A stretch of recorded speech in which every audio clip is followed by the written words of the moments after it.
Morning grind mga kumpare. Yan. Meron na tayong 1, 2, 3, 4.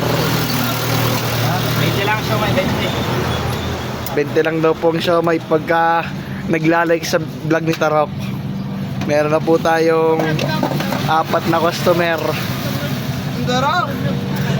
Kuya, ano pong masasabi niyo sa siomay ni Tarok? Ayun yun na po dito.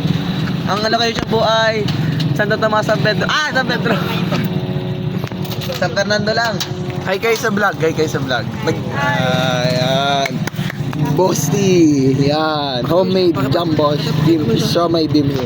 Ito po ang siomay. Tangin ang sarap Yan o. Yan o. Only rice. At ito po ang ating magiting na Kuya Tarok. Yan.